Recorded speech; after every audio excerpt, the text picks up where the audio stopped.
All right, guys, welcome to today's episode. We are going to be taking a look at the Oscar nominations. We're going to give our predictions. It's right around the corner, ready to go. It's going to be exciting. Lots of really good movies this year. I mean, Killers of the Flower Moon, Oppenheimer, the Holdovers, Zone of Interest is really good. I mean, the list goes on. Those are the first few that came to my head because I watched them recently. So, okay, before I start, is there any ones, I mean, we talked about Oppenheimer, obviously, on the podcast. We're big ones, but is there any other ones that you want to just mention as movies that you're just really fond of for this year? Oh, you already know which one I'm going to say, which is Godzilla Minus One. You literally said it with the hopes of me saying that. Godzilla Minus One is kind of like it's like my little cushion baby that I love so much. It was just such an incredible movie. I have grown up watching Godzilla movies, and Godzilla Minus One is just, it's such a beautifully made movie, and it does so well. Basically just grabbing the story of Godzilla and putting it out there. That's what I'll say. Fantastic. Yes. I love that. All right. So we're going to get into it here. We're going to start with a pretty underrated category, in my opinion, costume design, because it goes a long way when it comes to, what we see. You could really screw it up pretty quickly, honestly.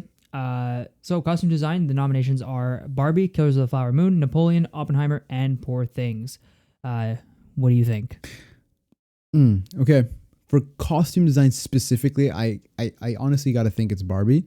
Poor Things did a really good job. Really, really good job. It was surprisingly well that I didn't think it was going to be that good. Oppenheimer did such a good job at portraying a person who basically has a lot of footage, a lot of recordings of. So it's a bit easier to do basically something like that, but they did it really well. Napoleon, crazy, but Killers of the Flower Moon, nothing too incredible there, but Barbie just knocked it out of the park. Especially with the dolls that have been made in like so long ago. They grabbed each one of those dolls, put it out there. I honestly think Barbie should get that win. Yeah, if there's any category that should win, that Barbie should win, it's this one. They got a lot of praise for it, and yeah, they accurately depicted a lot of what was already out there. I mean, the same goes for like Killers of the Flower Moon is very authentic to the time and did a really good job portraying a lot of culturally significant pieces of clothing. And Napoleon, I mean, it's Ridley Scott's production. It's always going to be an epic, and I haven't had the opportunity to watch it, but there's no doubt that it was great regardless. Poor Things might actually want to walk away with this because I have seen quite a few parts of the movie in little chunks, and it's pretty crazy what they were able to do.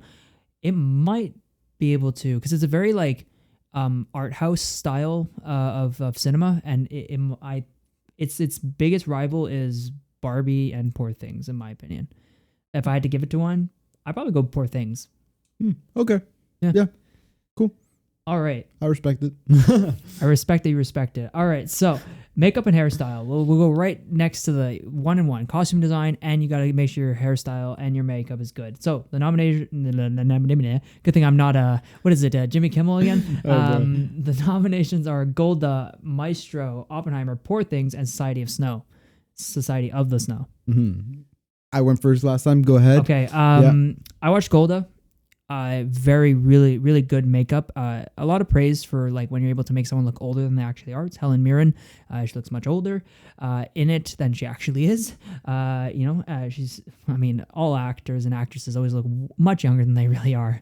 The specialty of money. And so Maestro, I mean, I saw some clips of Bradley Cooper, and I think he looks pretty similar to the composer that he's, or the maestro that he's trying to portray.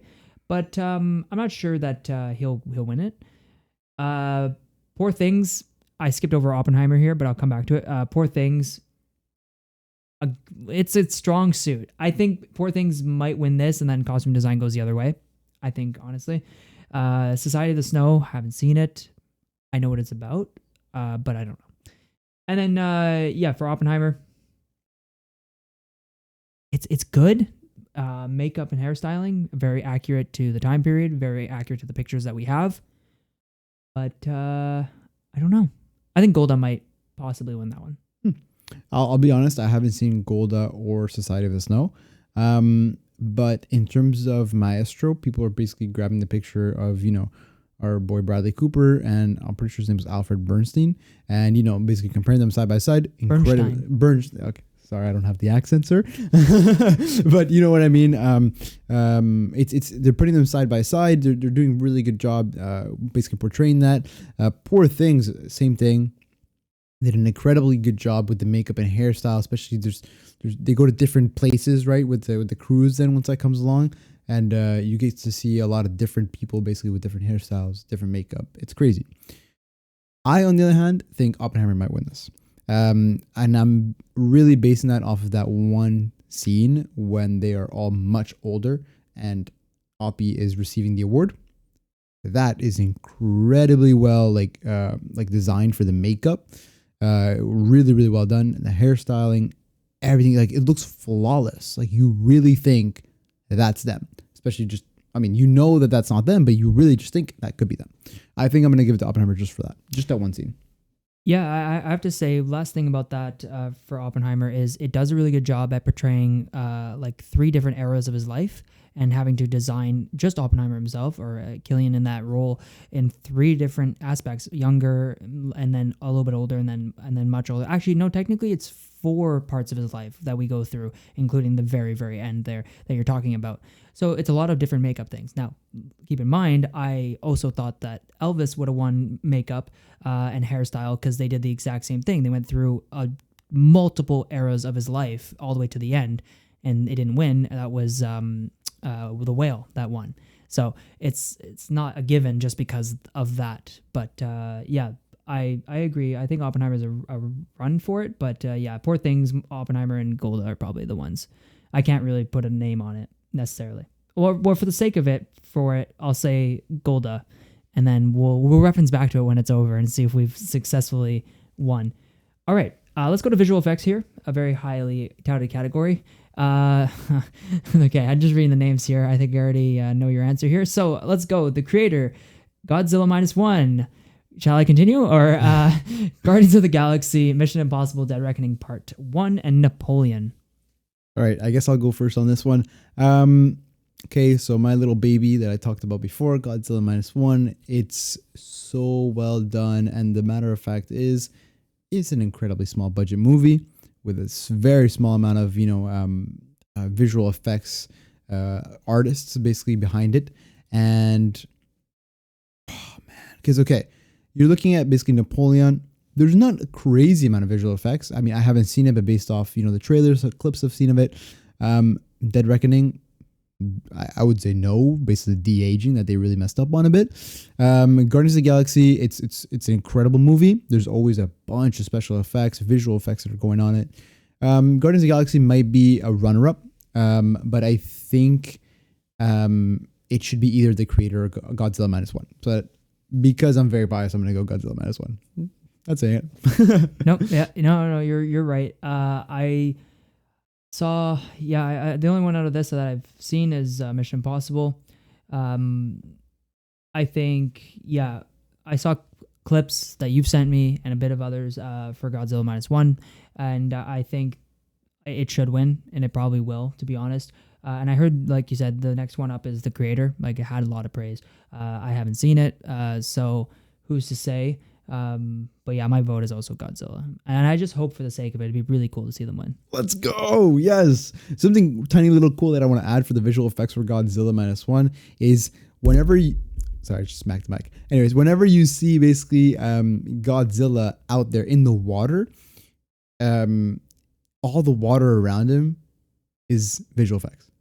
Like, all that water is visual effects. It's nothing. It's like all of it's created by them, and then you see Godzilla coming out of the water, splashing that everywhere.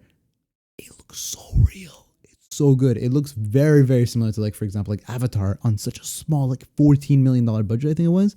Insane. Anyways, next category. No, perfect. Love it. Absolutely. All right. The next one is animated feature film. The nominations, the names are The Boy and the Heron, Elemental, Nimona. Am I reading that correctly? I think it's Nimona, yeah. Robot Dreams, and Spider-Man Across the Spider-Verse.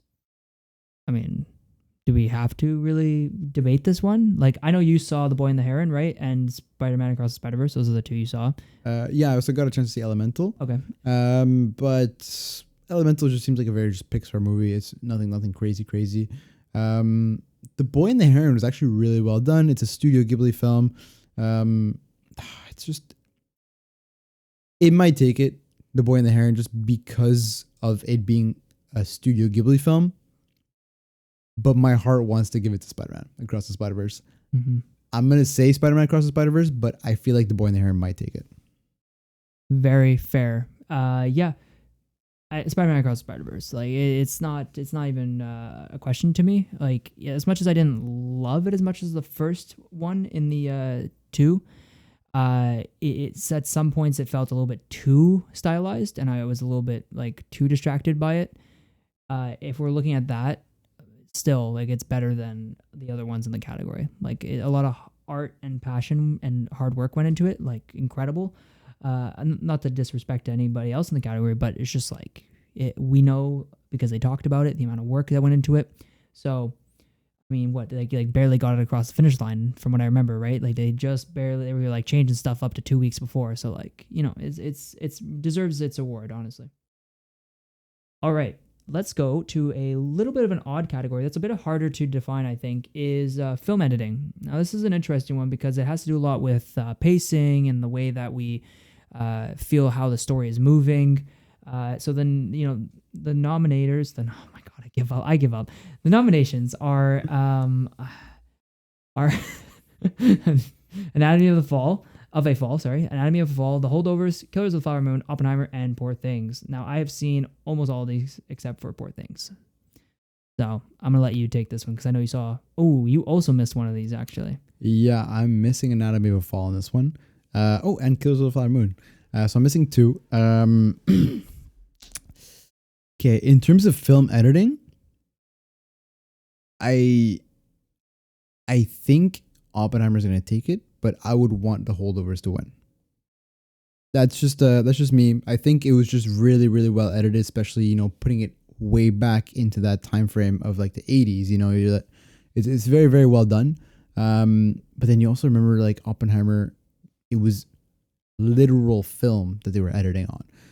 I think just because of that, Oppie will win it, but I give it to The Holdovers just because it's I just like the way it was paced out, the way it was made. It's just very fluid, very fun. I'm giving it to Holdovers. Yeah, I mean, I can't argue with you there. Honestly, Anatomy of a Fall is well edited. It's very crime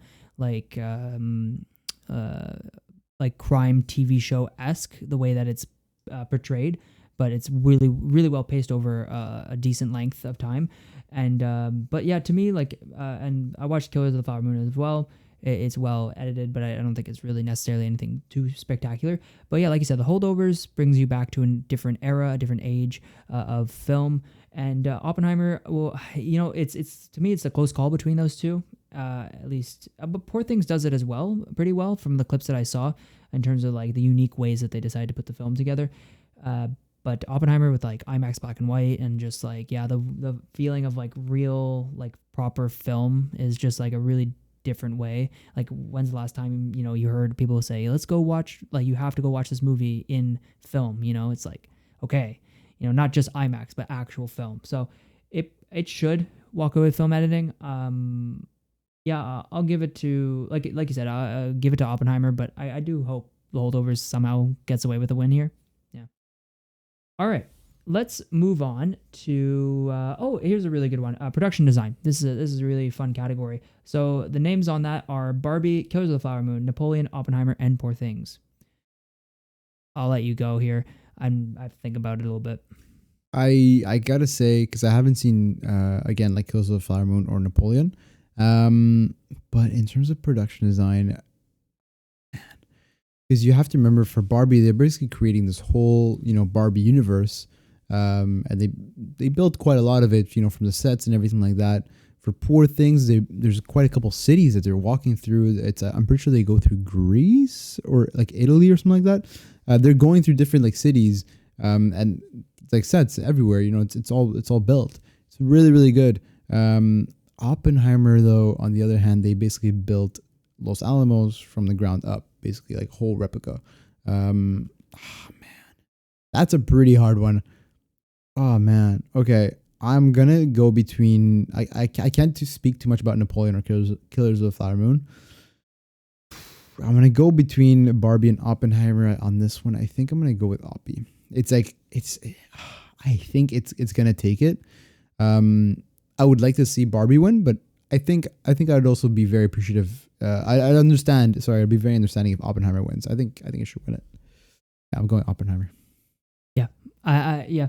I mean, from it, yeah, Killers of the Flower Moon did a pretty good job with their production design.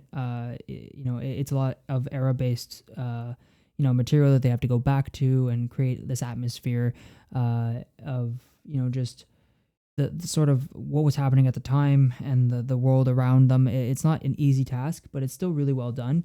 Napoleon, I mean, you could, even without watching the movie, you could still argue that it is rightfully in this category.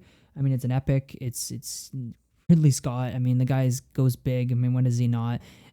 So it's no doubt, even from the trailers, you look at it and you go, damn, like that's pretty impressive. So I wouldn't be surprised if that somehow wins. I'm not going to lie. But like you said, for Oppenheimer, makes pretty impressive what they were able to do. They rebuilt, most of Los Alamos, at least the parts that they needed. And you could literally walk through it and stuff. So, I out of complete unbiasedness, I want to put Napoleon somehow winning, just as a random curveball.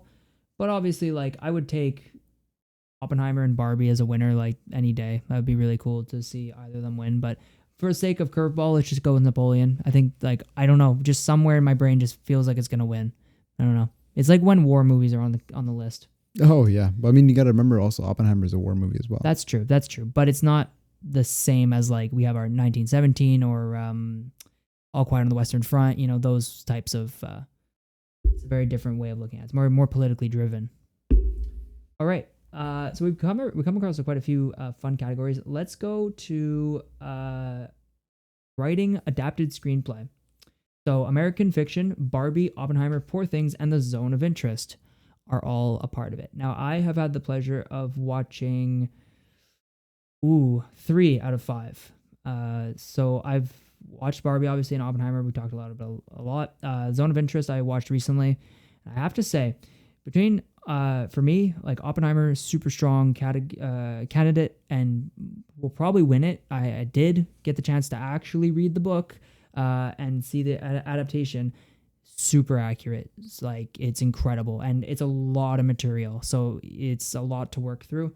Incredible book, American Prometheus. But The Zone of Interest is an incredible story, and I recommend a lot of people to watch it. It's a really big candidate. I wasn't sure until I watched it, and I went, oh boy, this is gonna put things in a really interesting spot. It is one of those movies that comes along, and people have done things similar, but this is a really unique way of looking at World War II in during the time. I'm not sure if I'm allowed to say it on YouTube, but it's a tough one for me, honestly. I'm Oppenheimer is my love child, but I don't know. Zone of Interest is pretty damn good. Which one are you giving it though? Just because I actually did read American Prometheus all the way through, I'll say Oppenheimer should get it. But that's the fair choice. Fair. I'm gonna go with Barbie on this one. Just because of there's just so much story to Barbie. She's been out for so long. And I think they just pretty much put her up there very, very well done with. Again, I mean, I guess maybe it plays along with the costume and, the makeup and everything, but they did a really good job in portraying Barbie for the main thing that they wanted Barbie to be, which was an inspiration for women. Or not just women, but for the small children at home. That I think that was the biggest thing. It was the children at home that, hey, Barbie can be, a judge, can be, a doctor, everything. And I think they did a really good job in portraying that. I'm going to have to give it to Barbie, but if Oppenheimer wins it, I wouldn't be surprised either. But yeah, I'll give it to Barbie. Yeah, makes sense.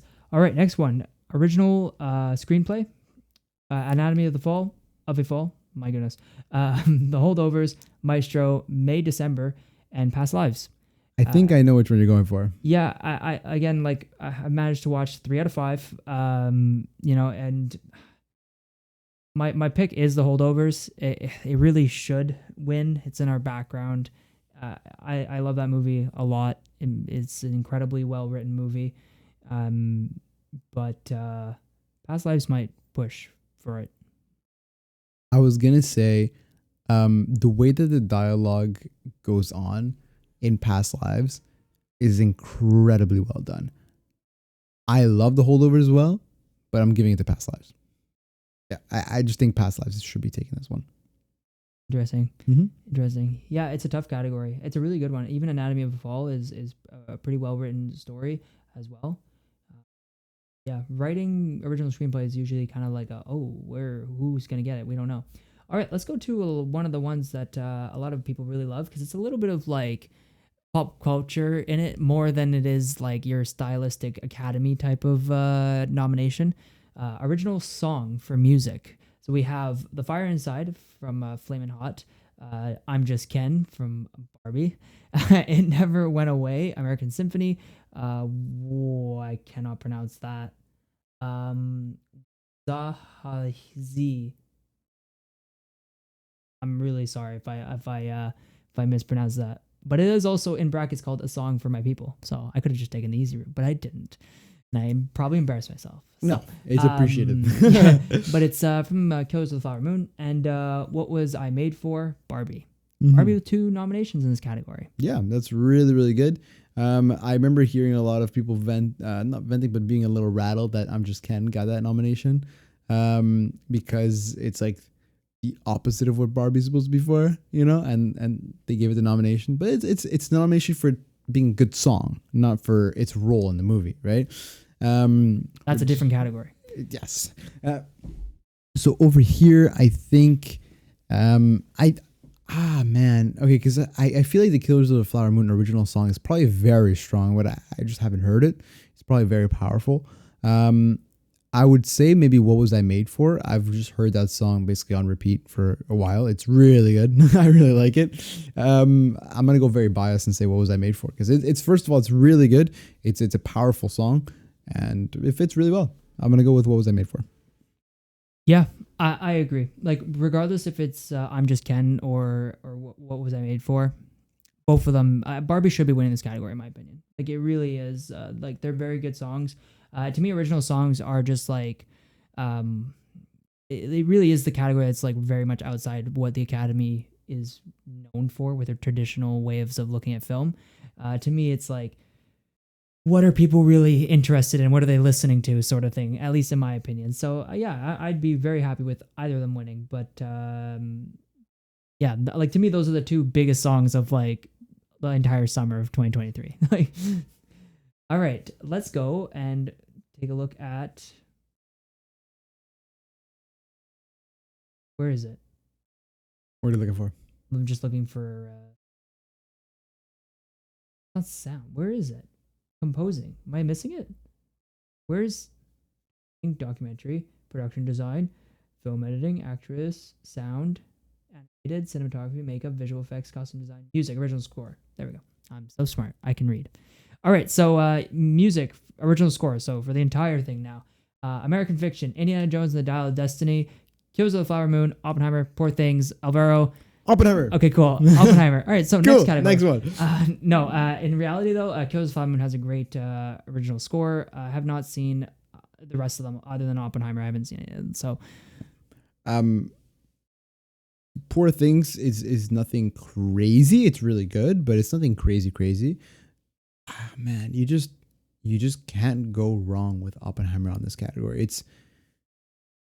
I think Ludwig went off. Literally went off the charts for this song. It's like, as we've seen, as many people have heard, grabbing basically the musical artists and basically making them do the same song, same score over and over and over again repeatedly for 8 hours at a time until it's perfect. It's incredible. It's Oppenheimer. Well, yeah. Speaking of like original scores, talking about original songs, I don't actually know why Can You Hear the Music didn't even get a nomination, because that's like, speaking of work that goes into a single, because it's technically an original. There's no lyrics, but it's technically an original song. Isn't it a score? Is it though? Because to me, original score is the entire catalog. It's not just one. It's not one piece. Because technically, like, you know what I mean? But Can't You Hear the Music is included in that score. Yeah, but so is I'm Just Ken as a part of the score of Barbie. Same thing as, like, if you think of a Top Gun, Danger Zone is a part of the score of Top Gun. You know what I mean? So, like, yes, at least that's what I think. That's what, like, I assume that's what it's talking about. I think maybe we're gonna there's have a disparity there. I think it has to be like the direct definition of like a score and a song. You know, I'm gonna search it up because now I'm peaked. Now my interest is peaked. Now we gotta look it up. I will get us ready for the next one here. Mm-hmm. We're gonna move very good categories as he's looking it up. So the ones that we have left are, just so people know: cinematography, actress in a leading role, actor in a leading role, actress in a supporting role, actor in a supporting role, directing, and the big one, best picture. Those are the ones. Okay, so I found it over here, by the way. So I'll go with a score first. A score is an orchestrate or arrange a piece of music, typically for a specified instrument or instruments. So a score. And then song is a short poem or other set of words set to music meant to be sung. Okay, so you have to say something. Yes, okay, that's fine. Yeah, I assumed when I asked the question, I was assuming that's probably what it was. But it's good we cleared that up, because yeah, if it didn't need to be said, then I'm pretty sure which one would win. Mm-hmm. Look at the background of it; it's incredible. All right, so let's talk about cinematography. Yay! Everybody's favorite category. Well, almost everybody's favorite category. The nominations. Damn it. How do you pronounce the first one, Alvaro? El Conde. I guess you. that's if you're going with a really accent, but anyways. El Conde. There you go. There you go. Killers of the Flower Moon, Maestro, Oppenheimer, Poor Things. I mean, on three. 1, 2, 3. Oppenheimer. Poor Thing. No. God damn it. I know what you're gonna say. Yeah. Oppenheimer. Yeah. No shit. Like, of course. I mean, yeah. How? Like, you got Killers has good cinematography, but it's Oppenheimer, man. You got Hoyt Van Ham. Hoytema. You got Hoyt Van Hoytema. That's literally like, oh man, no, Oppenheimer's got it. Yeah, I don't really think we can really argue any of the other ones. I'll be honest. Like, no, it's really, this is a category that should be going immediately to Oppenheimer without. Yeah. That's it. I can't say anything else. All right, let's move on. Let's get into the fun ones here. So let's start with a really strong category that I want to talk about a bit. Actress in a supporting role. So our names are Emily Blunt for Oppenheimer, Daniel Brooks for The Color Purple, American Ferrera for Barbie, Jodie Foster for Nyad, and Davine Joy Rudolph for The Holdovers. This is a really, really strong category. I have to say, I saw The Holdovers, as we said already. Barbie was great, and Oppenheimer, obviously. Oh man, this is a really tough one. I'm sure Danielle Brooks was great in The Color Purple. I haven't seen the movie yet, but I actually did hear some really good things coming from the movie. And Jodie Foster is always great, but I have not seen Nyad either, so I can't comment on that. America, sorry, Ferrera. She's great in Barbie, but she's out of class with like the rest of the names on this, to be honest. Like, she's on like the lower end of it, unfortunately. Great actress. Always liked her in Superstore. So, you know, I'm glad to see her on even on a nomination. Like, that's fantastic. But between Emily Blunt and Davine Joy Rudolph, before I give my answer, I'll let you go off and I was pretty much gonna say a very similar thing for America Ferrera, because she's coming into a role where she's never really played super strong roles before, and this is her first time really trying to portray a role that's very important, and she did it very well. But exactly like you said, she's outclassed by Emily Blunt and Davine Joy Randolph. Um, oh man, I I remember Davine Joy Randolph in the Holdovers and just how impactful she was when she was on screen. But then I remember Emily Blunt. It's Emily Blunt for me. I if Davine Joy Randolph wins it, I'm happy still. But Emily Blunt in Oppenheimer, man, every time she was on scene, it almost felt like she was pulling, the sight away from Cillian Murphy. It almost felt like it, and just that deserves, I think, the Oscar. Yeah. Yeah. No, I agree. Like Emily Blunt, man, yeah, Emily Blunt is the probable winner, and the one I'll probably go with as well. Like she was phenomenal, and I said that up until I did watch the Holdovers. But Davine Joy Randolph is just incredible in the movie. Absolutely, like those are the two strongest in my opinion in the category. And I really do hope the Holdovers ends up winning some categories because it really does deserve some real good praise. But yeah, Emily Blunt is the right pick. All right, so let's jump over to the opposite category, actor in a supporting role. So we got Sterling K. Brown for American Fiction, Robert De Niro, Killers of the Flower Moon, Robert Downey Jr. for Oppenheimer, Ryan Gosling for Barbie, and Mark Ruffalo for Poor Things. So you want to start this one off? Yeah, I mean, you got crazy names up on that list right there. Oh my God. Okay. I didn't see, American Fiction or Killers of the Flower Moon. I have heard Robert De Niro's performance was absolutely phenomenal. I'm going to go with the three that I have seen. I do know. Okay. I'll start with Mark Ruffalo and Poor Things. He was good. He was fine. Nothing extravagant. It was nothing crazy, to be honest. I'll just say basically for his role in Poor Things, for his acting, it was nothing crazy. I think he's done better in those rom-com movies. But that's just me. Ryan Gosling and Barbie, he definitely is portraying a different character than he has before, but he's more his natural self. So I gotta say it's not really, acting too much if it's your own natural self. And then you got Robert Downey Jr. Robert Downey motherfucker Jr. Yeah, he's taking it. I wanted to get him last because it's just like he deserves that win. It's incredible the way that he basically just felt like you felt like he was at the same level as Cillian at some points. And again, same thing as Emily Blunt. That just in and of itself, I think deserves that Oscar. Because when we get to actor category, I have a lot of things to say on there too. But Robert Downey Jr. for Oppenheimer should be taking this. Yeah. I mean, I saw Ryan Gosling immediately is a great person to point out because he does end up being very similar to his other roles.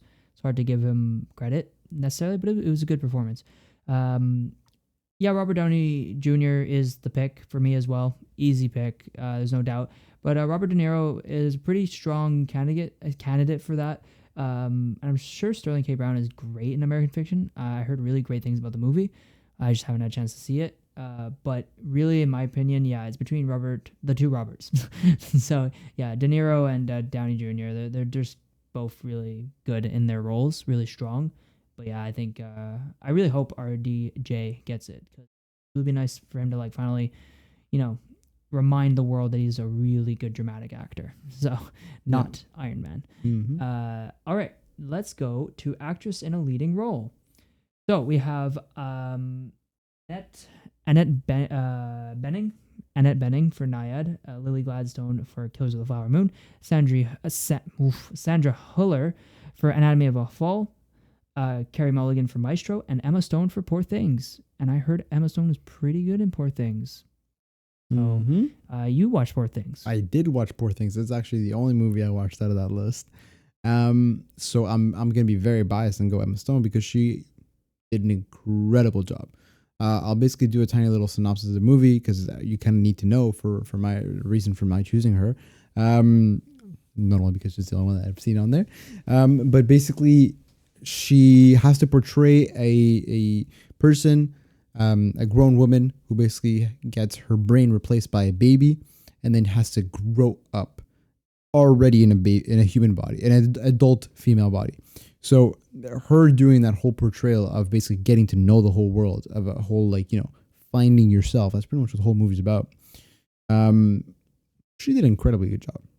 She did an incredibly good job, being completely oblivious to so many things, and then all of a sudden, learning to walk, learning to talk, learning to, eat and stuff. Yeah, I'm giving it Emma Stone. That's fair. Yeah, I managed to watch a couple of these people on the list. Sandra Hüller is really good. She's actually in 2 big nominated movies. She's in Zone of Interest as well. So she's got her foot in both camps there, which is, it's really fun to see actresses and actors be a part of like 2 different movies at the same time. But yeah, her performance in Anatomy of a Fall is good. She does a really good job of this. It's basically, she gets accused of killing her husband, and she has to go through a whole court trial and everything like that. She does a really good job of portraying like this, like lost and like just like confused and really just like kind of stuck, because she can't do anything except just answer the questions, and like she has to hope that her lawyer can manage to prove that she didn't do anything. And so you go through that whole emotional state, and she does a really good job. But honestly, Lily Gladstone probably wins it. I think she outperformed Leo in Killers of the Flower Moon. Like it's a long movie, man, 3.5 hours, but she is incredibly good, especially towards the final act. She's really, really good. I think she's gonna win this category. I really do. Yeah, she's fantastic. Nice. All right. Should we go to directing? Let's go to directing before we get to actor in a leading role. Directing. So our names are Justin Triet for Anatomy of a Fall, Martin Scorsese for Killers of the Flower Moon, Christopher Nolan for Oppenheimer, Yorgos Lanthimos, that's the best pronunciation I think I've ever gotten, Poor Things, and Jonathan Glazer for The Zone of Interest. I mean, again, Zone of Interest is a great movie. Really, really great. Actually, it reminds me, I think we skipped over a category. I don't think we talked about sound, just sound editing necessarily. I think we skipped over that, but we won't go to it. But Zone of Interest is in that category, and Oppenheimer is as well. Between the 2, I think Zone of Interest has a chance of beating it out. It did a really good job, because it's very, very important to the story, but I won't say too much. I really implore you guys to watch it. But in terms of his work in comparison to everybody else, honestly, the biggest fight is Oppenheimer for Christopher Nolan, his chance for a Oscar. And I mean, Scorsese is always great, but it's between him and a strong category. But yeah, Nolan's my pick. I mean, come on. I'm going with Nolan as well. He's had incredible performances, not performances, but incredible directing feats in so many other movies, and this was his cherry on top. His I gotta say, his probably his best work. There's more entertaining work out there, but this is his best work. And with that, I do think he deserves that Oscar. Martin Scorsese, like you said, he's an incredibly good director, but from based on the reviews that I've heard, it's not his best work. It's a good piece of work, but it's not the best. And out of those 2, I think it would be the most competing for that category, and it would be Christopher Nolan taking it. Yeah, should be. I have my fingers crossed, because he really deserves it for this movie. Yeah, it's his time to get his Oscar. Really, yeah. Like, this isn't Oppenheimer's not an Oscar bait movie. It's a legitimately phenomenal movie, and he put his heart and soul behind it, I think, and he should be winning it. All right, actor in a leading role: Bradley Cooper, Maestro. Can't see that. Coleman Domingo for Rustin, Paul Giamatti for The Holdovers, Cillian Murphy for Oppenheimer, and Jeffrey Wright for The American Fiction. Yeah, do we really have to talk about this, or? I mean, I just wanted to briefly touch on it, because basically, it's this whole thing right now with Bradley Cooper and Maestro. A lot of people are talking about it, because he did such an incredible job, basically portraying Bernstein, that he basically practiced for about 6 years for like a 3-minute, piece, or a 6-minute piece, or was it like something? It's either 6 years or 3 years. I don't remember, but he practiced a long amount of time just for that short amount of that short piece. And apparently he felt so connected to the character, well, to Albert Bernstein, that to Bernstein's own kids in front of them, he said, I felt so connected to them. Like he even cut them off and saying in an interview, like he cried in front of them, saying like, I felt so connected to this person. He was there with me throughout, recording. He was there with me through the whole thing. And he basically just engulfed the whole thing of, oh my God, what's it called when you basically act by putting yourself in method acting. Method acting. He basically engulfed that whole method acting to a different level, I find. But it really sucks because he's paired up against Cillian Murphy from the Oppenheimer. And even though Bradley Cooper's performance, which I haven't seen it, but from what I've heard, is absolutely phenomenal, Cillian Murphy should be taking this Oscar.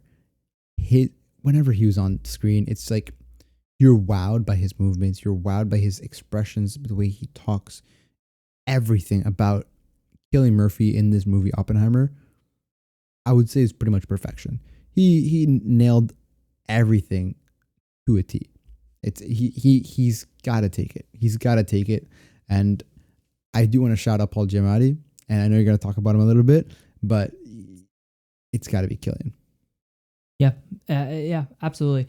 Cillian is my pick as well. Paul Giamatti did a phenomenal job. I really like him in the Holdovers. It's a really great story, and he's really, really good in it. Actually, really, I think in a lesser year where maybe there are, if you minus some of these names, maybe I don't know. It's a tough category, right? So maybe if you made it a bit easier, he might have won it. I want to just touch on the Bradley Cooper thing really quickly because even though, like you said, like in the interview, he felt connected and all of that, who also felt connected to you smiled immediately, what I'm going to say. Who also felt connected to the family of the person he's portraying? Let me think. Is this guy in this new Dune movie? His name's Austin Butler. Yeah. And it's like, okay. So yeah, as you can tell, I'm still ticked about him not winning leading role. Not that, Brandon Fraser didn't deserve it necessarily, but it just hurts because he just puts so much work behind it, similar to Bradley Cooper. And I'm sorry, but Bradley Cooper's not going to win, unfortunately. He's probably runner up, honestly, in this category if I'm looking at it. But yeah, he's not going to win. And Cillian is going to walk away with this one. He should. But you never know. Academy, weird stuff. All right. And finally, the big one. The Best Picture. This is a big one. This is going to be at the end of the show as well, so get ready. If anybody's wondering, by the way, it is on March 10th starts at 7, which is really early. I think it's Eastern time. Yeah. Mm-hmm. So it's usually 10 Eastern time. So, it's actually early for us. So it's even earlier for the people who are there. So it's about 4:00 or so. So it's great that we can actually all watch it on a Sunday and not have to be up until 12 or 1 like it used to be. So I'm really excited about that. Anyways, Best Picture. Names are American Fiction, Anatomy of a Fall, Barbie, The Holdovers, Killers of the Flower Moon, Maestro, Oppenheimer, Past Lives, Poor Things, and The Zone of Interest. Okay, I'm going to take this one because I have watched 1, 2, 3, 4, 5, 6, 7 of these movies. Okay? And I believe you've watched quite a few of these as well. 5. Okay, so I've only watched 2 more than you. Yeah, yeah. I'm trying to think of the ones you didn't watch. Oh, yeah, okay, that one, and yeah, okay. Yeah, regardless. Let me start off by saying the ones that are very unlikely to win, unfortunately, Barbie, Maestro, American Fiction, in my opinion, are the, weaker ones. Next one for me, Anatomy of a Fall will probably not win. Holdovers is also in that category, probably won't get a lot of praise and probably be washed aside as well. What we're left with is Killers of the Flower Moon, Oppenheimer, Past Lives, and Poor Things, and The Zone of Interest. Some really, really good movies. What do you think? Yeah, out of those ones right there, I have seen 3 out of those 5. I've seen Oppenheimer, Past Lives, and Poor Things. Killers of the Flower Moon, we spoke about it earlier.